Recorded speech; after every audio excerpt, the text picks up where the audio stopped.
मुद्दई लाख बुरा चाहे तो क्या होता है, वही होता है जो मंजूर खुदा होता है। कुदरत का निज़ाम एक बार फिर पाकिस्तान के हक में चल गया है और पाकिस्तान गिरते पड़ते किसी तरह फाइनल तक पहुंच चुका है और तीसरी बार अब पाकिस्तान और इंडिया का टाकरा होने जा रहा है। एशिया कप में पहली बार ऐसा है जबकि इंडिया और पाकिस्तान फाइनल्स में आमने सामने होंगे और ऐसा पहली बार ही हुआ है कि एशिया कप में तीसरी बार, एक टूर्नामेंट में तीसरी बार इंडिया और पाकिस्तान एक बार फिर आमने सामने होने जा रहे हैं। तो इसी हवाले से हम बात करेंगे। हमारे साथ मौजूद हैं हाफिज इमरान साहब और हमारे साथ मौजूद हैं सदाकत अली साहब, मौजूद हैं स्पोर्ट्स साइकोलॉजिस्ट हैं। अपने एनालिस्ट से इसी बारे में हम तज्जिया लेंगे। तो हाफिज इमरान साहब, फाइनली पाकिस्तान जो है गिरते पड़ते किसी तरह से फाइनल्स में पहुंच चुका है और एक बार फिर इंडिया से टाकरा है। तो जो हम पहले इतनी गलतियां करते आए हैं, क्या वो दोबारा से दोहराएंगे या फिर अब कुछ बेहतरी का इम्कान, कुछ अच्छी उम्मीद कर सकते हैं अपनी टीम से? देखिए, जब फाइनल में जाएंगे क्या क्रिकेट खेलता है पाकिस्तान, उसकी तो बात उस बारे उस दिन की जाएगी कि किस कॉम्बिनेशन के साथ मैदान में उतरते हैं, कोई तब्दीली करते हैं या नहीं करते हैं। ऑन द डे क्या अपॉर्चुनिटीज़ आती हैं, ग्रैब किस तरीके से करते हैं, क्या क्रिकेट खेलते हैं, इसके बारे में तो कुछ कहना काबिल उस वक्त है। क्योंकि इनफरादी तौर पर अगर आप देखें तो खिलाड़ियों में सलाहियत तो मौजूद है। यही खिलाड़ी हैं जो मैचेस 130-30, 32-32 डिफेंड कर रहे हैं। बिल्कुल। और मसाइल जो हैं वो अपनी जगह पर मौजूद है पाकिस्तान टीम के। इंडिविजुअल ब्रिलियंस आपको कई मैच में वापस लेकर आती है, या 2-3 प्लेयर्स के ऊपर अगर आपकी घूम रही हैं कारकर्दगी और वो आपके लिए परफॉर्म कर जाते हैं और टीम जीत जाती है निस्बतन कमज़ोर टीमों के ख़िलाफ़। इस टूर्नामेंट में अगर रैंकिंग के एतबार से, अपनी सलाहियत के एतबार से, अपनी बुनियादी ढांचे के एतबार से, ह्यूमन रिसोर्स के एतबार से अगर देखा जाए तो जो मजबूत टीम है वो इंडिया है और पाकिस्तान का असल मुकाबला इंडिया के साथ ही था। बहुत सारी बातें हुई पाकिस्तान क्रिकेट टीम के बारे में कि अफ़गानिस्तान इनसे बेहतर है T20 फॉर्मेट में, श्रीलंका इनसे बेहतर क्रिकेट खेल रहा है। वो इस बुनियाद पर थी कि पाकिस्तान ने माजी के लिए अच्छी क्रिकेट खेली नहीं है। लेकिन अगर आप तारीख़ को सामने रखते हुए पाकिस्तान क्रिकेट की सामने रखें उसको, तो पाकिस्तान का शुमार ऊपर की टीमों में होता है, टॉप 5 टीम्स में, और वहीं पाकिस्तान को रहना चाहिए। इंडिया के खिलाफ क्या होता है क्या नहीं होता ये एक अलग बात है। लेकिन कल के मैच में जो एनर्जी आपकी टीम में नजर आ रही है, जो आई है थोड़ी बहुत कोई वापस, वो आपकी विकेटें लेने से आई है। बिल्कुल, मैं भी वही कहने लगी थी कि बॉलिंग वाली साइड से तो हम कभी भी नाउम्मीद नहीं रहे हैं। जो मेजर हमारा मसला है वो तो हमारी बैटिंग लाइन का मसला है। देखिए, बॉलिंग का भी है मसला। ऐसा नहीं है कि कुल्ली तौर पर ये कह दिया जाए कि सिर्फ बैटिंग में ही मसला है, बॉलिंग में भी मसला अपनी जगह पर मौजूद है।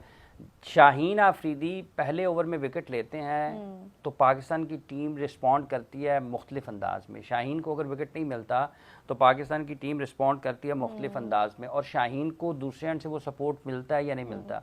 ये मुख्तलिफ हिस्से हैं मैच के। अगर आप उसको पहले 6 ओवर्स में, दरमियानी 6 ओवर्स में, आखिरी हिस्से में मैच अच्छा नहीं खेलेंगे तो फिर आपके लिए मुश्किलात होंगी। हारिस रऊफ विकेटें ले रहे हैं गुज़िश्ता 2-3 मैचेस से, मुसलसल तेज़ गेंदबाजी कर रहे हैं, तो वो एक फ़र्क पड़ता है उनकी पेस के साथ, जारहाना तर्ज अमल के साथ, गेंदबाजी के साथ।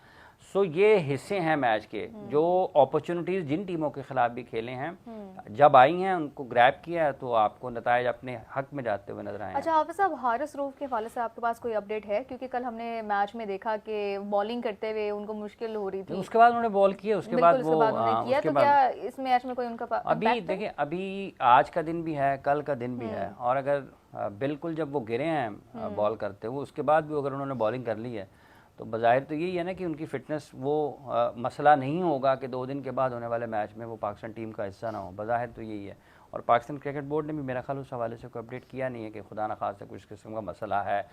तो अगर वही एनर्जी पाकिस्तान की नज़र आती है फाइनल में और उसी तरीके से विकेटें लेते हैं आपके फास्ट बॉलर्स, बवक्त ज़रूरत स्पिनर्स भी काम आते हैं, तो मैच मुख्तलिफ हो सकता है। लेकिन डिपेंड करता है कि आपकी बॉलिंग को अपोजिशन किस तरह से ट्रीट करती है, फ़र्क पड़ेगा इस चीज़ का। लेकिन बहरहाल कल बांग्लादेश के पास भी मौका था फाइनल में जाने का। बिल्कुल। उनके हाँ भी नज़र आया कि गलत शॉट्स, जब आप प्लान नहीं करते हैं कि आपने टोटल क्या है, आपने उस तक कैसे जाना है, तो एंड में भी मैच बन गया था। बिल्कुल, एंड में भी मैच जो है वो बन गया था। तो जो शॉट्स उन्होंने खेले हैं ख़राब शॉट्स, फिर कल कैचेस भी लिए, हालांकि नवाज का भी ड्रॉप किया, नवाज ने भी कैच ड्रॉप किया।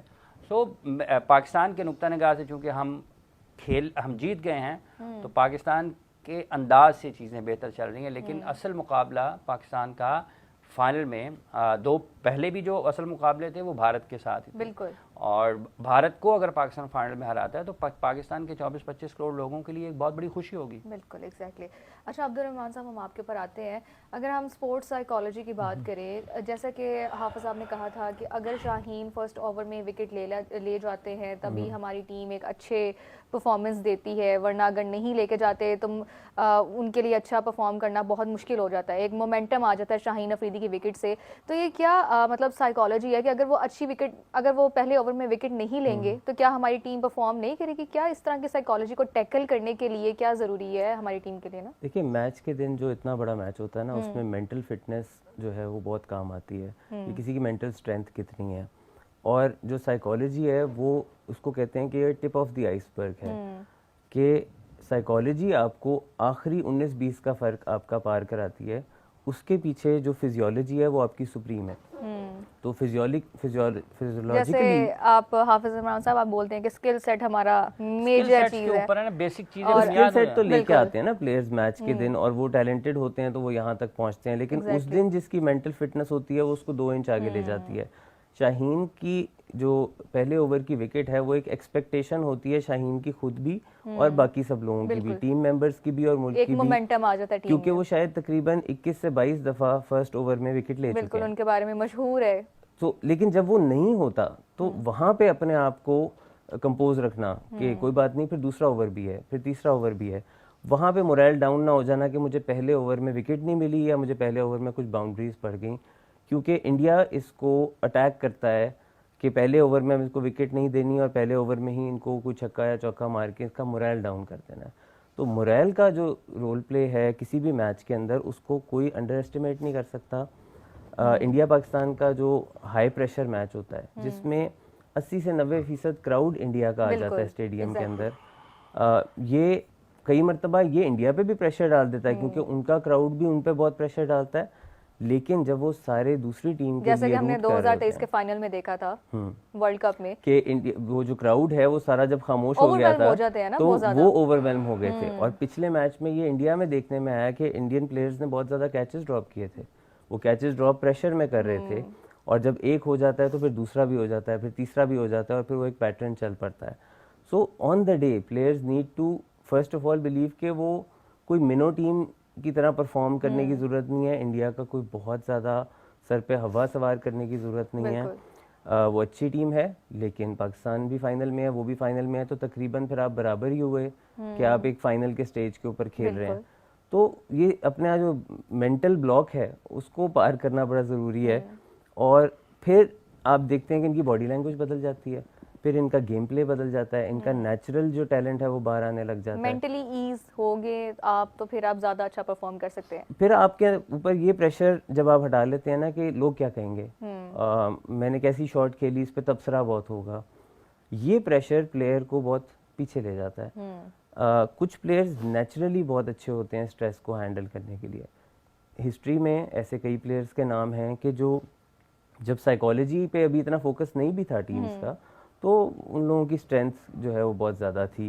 आप जैसे विराट कोहली की बात कर लें तो उसके बारे में ये कहा जाता है कि वो बहुत ज़्यादा अपनी साइकोलॉजी पे भी काम करता रहा है, हाई प्रेशर गेम्स में हमेशा परफॉर्म करता रहा है। अच्छा, पाकिस्तान के अगेंस्ट अब्दुल कर रहमान, जाता जैसे अभी आप कह रहे थे कि ये मेंटली बहुत ज़्यादा, जब हम ये बात अपने सर पे सवार कर लेते हैं कि लोग क्या कहेंगे, तो ये हमारी परफॉर्मेंस पे अफेक्ट करता है। तो अब अगर हम देखते हैं कि एडिक्शन की इसमें बात आ जाती है कि जाहिर सी बात है हमारे जो टीम प्लेयर्स हैं वो सोशल मीडिया से बहुत एडिक्टेड हैं। अगर देखा जाए वो बहुत एक्टिव है, अगर एडिक्टेड ना भी कहा जाए तो उनकी नज़रों के सामने से गुजरता रहता है कि जो भी ओपिनियन है हमारे सोशल मीडिया यूज़र्स की, हमारे फॉलोअर्स की, नॉन फॉलोअर्स की जो भी ओपिनियन है, तो किस हद तक ये उनको इतना अफेक्ट करता है कि मेरे पे किस तरह का क्रिटिसिज्म हो रहा है, मेरे पे किस तरह का मेरे बारे में ओपिनियन आ रहा है, इसका साइकोलॉजिकल इफेक्ट हमारी टीम के ऊपर क्या है? किसी भी सेलिब्रिटी के ऊपर जो मीडिया पे उनके बारे में बात की जाती है या सोशल मीडिया और पे, इसको उसका खास बहुत तौर असर पे होता है। कैसे कोप अप करना चाहिए?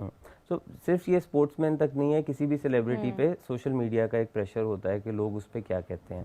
कुछ लोग उसको अवॉइड करते हैं, कुछ लोग उसको पढ़ के लेकिन फिर भी डील करना सीख जाते हैं। तो ये जो प्लेयर्स हैं हमारे, ये अक्सर बहुत एजुकेटेड बैकग्राउंड से नहीं आते हैं, क्योंकि वो बड़ी जल्दी उम्र में क्रिकेट खेलना शुरू कर देते हैं और फिर उसमें एक्सेल करते हैं, लेकिन उनकी ग्रूमिंग कोई नहीं करता। फिर अचानक वो किसी मैच में परफॉर्म करके सेलिब्रिटी बन जाते हैं। बिल्कुल। जब वो सेलिब्रिटी बनते हैं तो उनको सेलिब्रिटी बनना भी कोई सही से सिखाता नहीं है, क्योंकि आपके फैंस होते हैं तो आपके अगेंस्ट भी लोग बोलते हैं। लेकिन एक जो बड़ा एथलीट होता है वो उसको प्रेशर हैंडल करना आता है।